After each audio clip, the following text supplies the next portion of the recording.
Hi, my name is Stallone-Obaraemi Samuel. I am an HR practitioner, and then I'm also an entrepreneur, especially in the educational sector. I love children.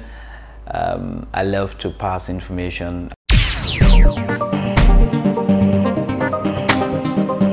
I will be reading out a poem entitled Drive Two Cars. The poem goes thus. I was going to ask you out, but I needed to be sure that the other woman was out. I did not want to drive two cars at the same time for fear I may crash myself in selfishness. I am not sure how, but I asked you out. I am not sure how, but you came out. You came out of your world into mine. You came into my world and we built ours. I said I do. You said you do. We said we do. We promised to build a world that can't be doomed.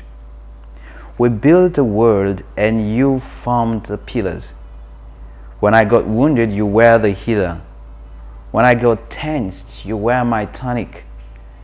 When I got thorny, you were my rose. Years have passed, and age gone. Our love like fine coal still burns. Even when the aging tides are high, we still hold each other tight. Thank you. I would advise anybody that is able to take poetry seriously. Talking about entrepreneurship, leadership and all that, we live in a very tough country. Economically speaking, banks are not ready to help you. Things are tough. You have to start things by yourself from scratch. It's usually tough. But like someone said, when you work in the right direction, no matter how long it takes, you will get to your destination. So just keep working. And then if you love poetry, I think of all the genres of literature, it's the loftiest. It's unfathomable. It's inexplicable how much impact it has.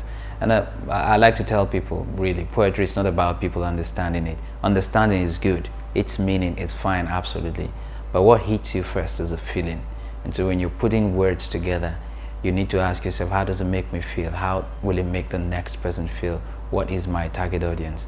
And if it's about a poem that wants to solve a problem, you feel you want to use it to solve a problem, to enlighten people. So what problem do you want to solve? It really is fantastic what poetry could do. So if you have the spirit, especially for very young people, I see lots of young people do spoken words. I mean, give life to poetry, and it's really amazing what they could do. And then for middle-aged, older people too, if you can, you have the flair. It's really wonderful when you remove your feelings and you put them on paper, or you store them somewhere. It's like removing some load, some heavy stuff, and it's really relieving. It takes off the weight off you. You could always go back and see what you've done. It's a fantastic stuff, poetry.